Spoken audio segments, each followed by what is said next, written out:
country and to our caucus. That was the first legislative bill from Democrats.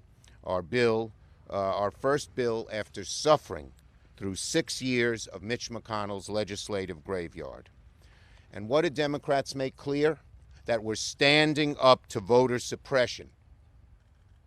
We are standing up to the despicable acts of voter suppression in so many states.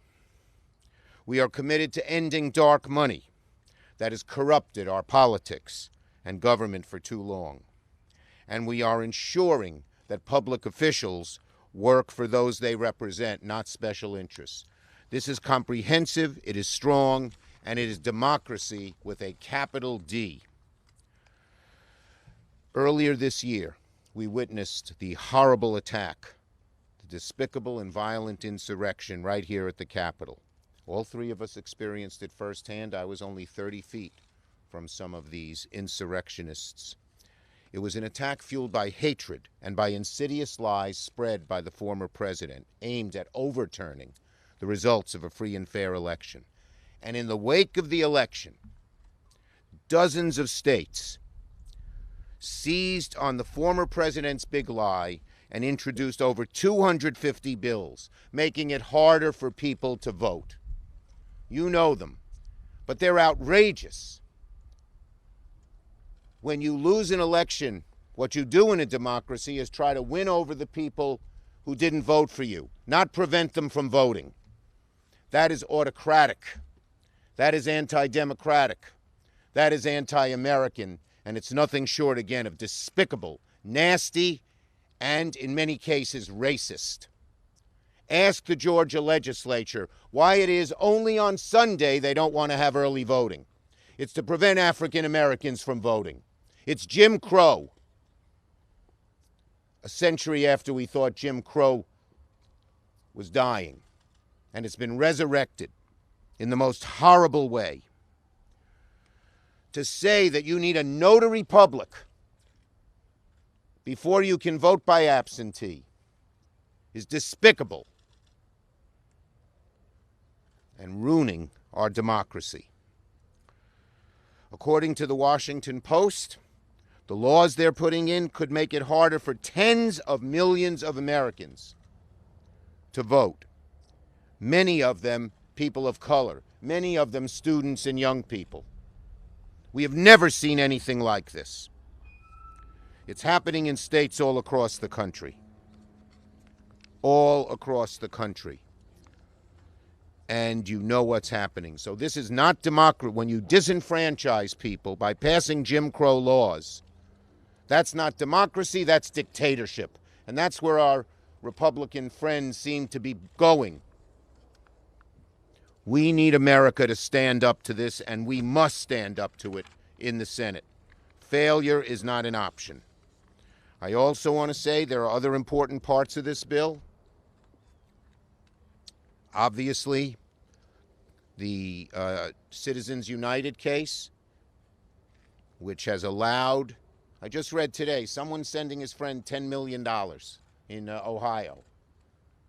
That one person should have that influence is despicable. Allowing unlimited dark money in our politics has just damaged our democracy in very serious ways and causes people to just lose faith in the process. So the For the People Act is a commitment from Senate Democrats to say we're going to preserve our democracy, we'll have real solutions. It is one of the most monumental bills that has come before us in a very long time. It has the support of the American people, including 57% of the Republicans, according to a recent poll. And we know that history's eyes are upon us. If we allow this retrograde, backward leap, shame on us and woe is our country. Senator, who goes next? Senator Merkley. Thank you so much, Majority Leader Schumer, and thank you for your leadership. Thank you for designating this S.1. in the symbolic representation of how important this is to the future of our country. I'm proud to introduce today, in partnership with dozens of my colleagues, S.1, the For the People Act. President Lyndon Johnson said, "The vote is the most powerful instrument ever devised by man for breaking down injustice and destroying the terrible walls which imprison men because they are different from other men." Think about that. The ballot box is the pulsating heart of our republic, of our government, of, by, and for the people. As Johnson said, the most powerful instrument ever devised. The central driving vision of our nation is that through our elections, every citizen can participate in guiding our country. Our nation, however imperfect in the beginning, has worked toward this goal for over 200 years, overcoming barrier after barrier. We overcame some of the barriers of race with the 14th and 15th Amendments. We overcame barriers of gender with the 19th Amendment. We overcame barriers that denied Native Americans the right to vote with the Indian Citizenship Act of 1924. We overcame the barriers of Jim Crow with the Voting Rights Act of 1965. And now this core central right is under attack again. As we speak here today, there are more than 250 bills in 43 states assaulting the right to vote, making it harder for students, for low-income Americans, for seniors, for college students, for our black and brown Americans to vote. No access to the ballot has been a form of systemic racism throughout our history. And once again, we see this raising its ugly head. But every member of the Senate took an oath of office to defend the Constitution. And that means all 100 of us should be working to defend access to the ballot box, to protect and defend the Constitution. It's our responsibility to ensure the ability of every American citizen to participate in the elections. So in the face of the greatest attacks on voting rights in this nation since Jim Crow, the For the People Act protects American citizens' rights. This legislation puts power back where it belongs, in the hands of we, the people. And it tackles two other corrupting forces in our elections. This bill breaks the dominance of big money in our politics. So members of Congress are beholden to voters, not to billionaires and big corporations funding attack ads. Dark money has been like a stadium sound system drowning out the voice of ordinary Americans. We have to turn that sound system off so the people can be heard. And it stops gerrymandering, because people should choose their politicians in a republic, not the other way around. And because gerrymandering violates every American's right to equal representation, undermining the legitimacy of congressional action. For our Constitution, for our nation, for our we the people vision of government, we have to get this done. And it would not be possible to do it without the extraordinary work of the chair of the Senate Rules Committee, Amy Klobuchar, and her very capable team. So it's my pleasure to introduce a superb, essential partner in this effort, Chairwoman of the Rules Committee, Senior Senator from the great state of Minnesota, Amy Klobuchar. Thank you. Thank you so much, Jeff. And thank you for your incredible leadership, Senator Schumer. I think the SF1 says it all, that this is the first bill of the United States Senate. And thank you for acknowledging my state, which in fact nearly every year has the highest voter turnout in the country, with so many of the people in our state deciding to vote. And when they vote, whether they vote for you or not, they are part of democracy, and that is really what our goal is here. The heart and soul of this bill is making it so people can vote. And if you don't think that's an issue this year, then you slept through all of last year. Because last year what we saw were people trying to make it harder for people to vote. Last year, even after the election, we saw that happening with hundreds of lawsuits that were thrown out by both Democratic and Republican appointed judges. Last year, we saw 8 million more people vote for one candidate for president. Okay, what does a losing party usually do when that happens? They reassess. They look at what their policies are, how they can better reach voters, how they can better have messages. Sadly, that doesn't appear to be what's happening here with, as my colleagues point out, over 250 bills so far introduced, including in my state, in legislatures across the country to suppress the vote. What they are doing right now, they are saying, well, we're not going to change our policies. We're doubling down on them. We're not going to vote for the American Rescue Plan. Instead, we're going to disenfranchise people so that less people vote, because we didn't like what happened in the last election. That is what's going on here. That being said, this bill is supported, as Senator Schumer pointed out, by a majority of Republican constituents. There's an analogy here with the American Rescue Plan that Senator Schumer so deftly got through the Senate. There is an analogy because Republicans and Democrats supported that bill, but it was stopped in this chamber until we figured out a way to do it. This bill is supported by Democrats and Republicans across the country. They hate all the outside money and the negative ads, and they hate the fact that people are trying to make it harder to vote when they've all learned many times for the first time because of the pandemic how to vote by mail. And they say we kind of like it. Now, people in some of these states are trying to take it away from them. This bill, as Jeff pointed out, is about 1, making it easier to vote, 2, getting the dark money out of politics, and 3, cleaning up some of these situations in our country, like the fact that the U.S. Supreme Court, does not have an ethics code in place. So there are some, I remember when I first got to the Senate, and this bill was led in part by Barack Obama, who was then a senator. Our first effort was ethics reform. And guess who signed that bill? Senator Schumer knows this. George Bush signed that bill because we realized there were things that we had to do to clean things up.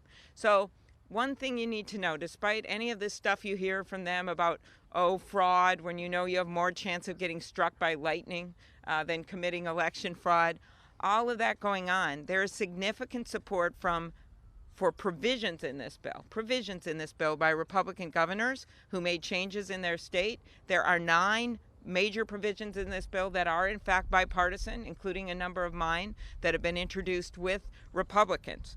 So let's look at what the intent here. And the intent here is to make sure that people have their rights. What does the kids say every day with the Pledge of Allegiance? One nation under God, indivisible, with liberty and justice for all. Not for some, for all. And as I said at the inauguration, this is a moment where, after the horror of January 6th, which was all about a group of people using violence to try to stop votes being counted, legal votes being counted, it is the moment where our democracy picks itself up, dusts itself off, and moves forward as we always have together. That's what this bill is about. Thank you. And thank you, Jeff, for your incredible leadership, as well as Senator Schumer. Okay. Questions on this subject? Yes. When do you intend to put this on the floor, and how does it differ from the House bill? We intend to put it, there is a campaign. First, we have step-by-step process. Senator Klobuchar is having hearings on the bill next week. March 24th, in a few weeks. At the same time, there is a strong national campaign throughout the country showing how important this is. We will put the bill on the floor. We will see if our Republican friends join us. If they don't join us, our caucus will come together and decide the appropriate action to take. Everything is on the table. Failure is not an option. Yes? Leader Schumer, when you say failure is not an option, does that mean that you would consider reforming the filibuster for bills like this? Failure is not an option. Everything is on the table. Yes? Senator Warnock is going to give his maiden speech on this topic in Yes. just a few minutes. What role do you expect him to have in this? I think he knows what voter suppression is like in Georgia. He knows what they're doing now. I think he's going to be a very persuasive voice for Democrats and Republicans to pass S.1. President Biden said today that he would be open to a talking filibuster. How would that Look, as I repeat, failure is not an option. We must get this done, and everything will be on the table. We heard the Republicans saying that, well, wait a second, why is the federal government interfering with the rights of the states to run the elections they see fit? How do you address that? The bottom line is that our democracy and the right to vote, particularly when it's discriminatory, has always been a province of the federal government. Could I just add one thing? Yeah, I mean, sure. It's really clear. Article 1, Section 4 of the Constitution, the times, places, and manner of holding elections for senators and representatives shall be prescribed in each state by the legislature thereof, but the Congress may at any time by law make or alter such regulations. And what we have seen across the country are changes, but not in every state. Not every state has what we have in my state and Jeff's state that assures that votes are counted and it's easier for people to vote with same-day registration and with making people automatically registered. I would add that you've got red states like Utah that have made it easier for people to vote with mail-in ballot. And one of the things that I found ironic was after this last election, one of the arguments our colleagues are making is, well, that was a mess. Well, first of all, let's realize it wasn't actually a mess. In the middle of a pandemic, we had what their own Homeland Security Department called the safest election in history. And the reason it seemed like a mess was that there were hundreds of unwarranted lawsuits that were filed by President Trump across the nation. And in the end, they were all rejected. And one of their primary complaints, and something they've told me they're interested in, was that a few of the states, as you know, don't start counting votes until after the election, right? And other ones process them when they come in. This bill fixes that. One of the primary Republican complaints. Glad you want to say something. I'll just add on this, that this argument that this is a violation of states' rights is absolutely wrong. Our founders knew that the election of the members of Congress has an impact on every American in every state. And therefore, Congress has the responsibility to make sure those elections are fair across this country. And that's why, as Amy pointed out, it says Congress may at any time make or alter regulations. That is why. So it is not just the ability of this, it is the responsibility of the federal government to make sure that these elections are fair. Jeff, you want to also mention that we've made changes. Yeah, we've made about 15 changes, a few of whom that make sure we deal with some of the changes contemplated in the states, and a few others that are technical, but nothing that significant. We've been meeting with Secretary of States, taking their feedback, because we want to make sure that this law can be implemented effectively for next year's primaries, next year's general election. And they have provided us examples of where we need to kind of round off some of the sharper corners to make sure this can be done well. And just to give you one small example of what I'm talking about, a reference to counties, which is common to most of our states. Some states don't have counties, so you have to say election jurisdictions, so therefore a change. Okay, any more on this subject? Okay. Okay. Thank you everybody. very much. Happy Thanks. St. Patrick's Day. Green.